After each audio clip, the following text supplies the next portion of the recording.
Elections of the Jews chapter begins. The building of the temple. Among the great achievements of Solomon, first place must be assigned to the superb temple built by him. He was long in doubt as to where he was to build it. A heavenly voice directed him to go to Mount Zion at night, to a field owned by two brothers jointly. One of the brothers was a bachelor and poor. The other was blessed both by wealth and a large family of children. It was harvesting time. Under cover of night, the poor brother kept adding to the other's heap of grain, for although he was poor, he thought his brother needed more on account of his large family.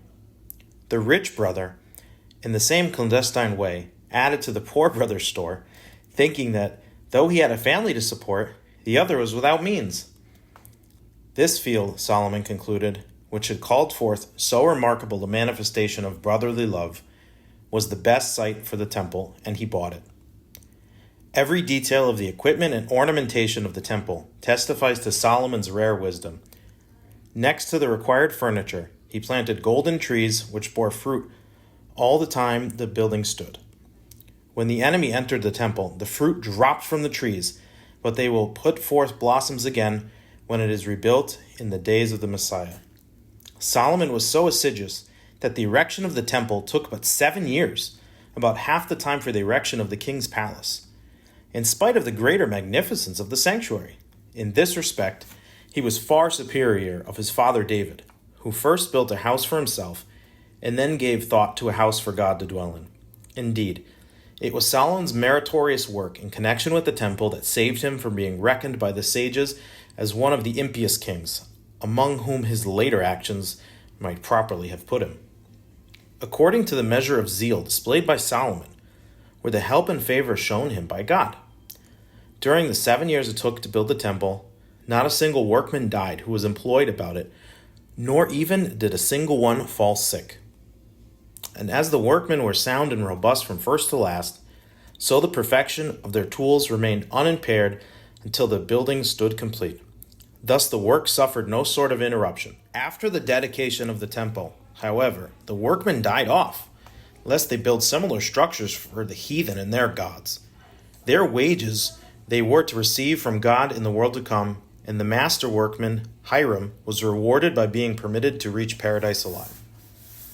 The temple was finished in the month of Bul, now called Mar Cheshvan, but the edifice stood closed for nearly a whole year, because it was the will of God that the dedication take place in the month of Abraham's birth.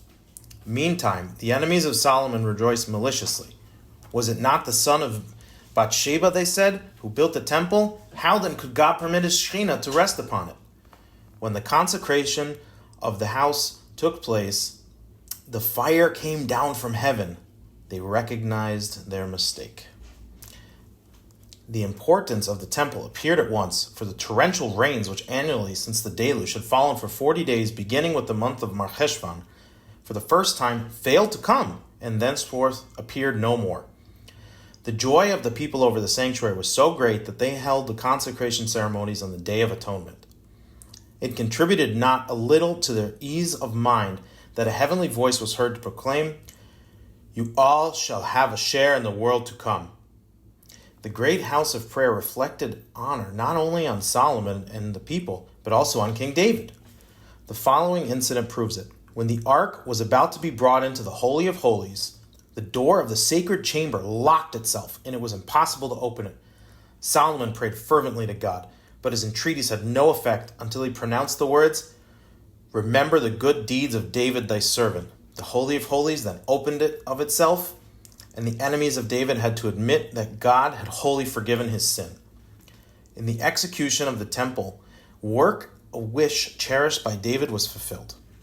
He was averse to having the gold which he had taken as booty from the heathen places of worship during his campaigns used for the sanctuary at Jerusalem, because he feared that the heathens would boast at the destruction of the temple that their gods were courageous and were taking revenge by wrecking the house of the Israelitish God.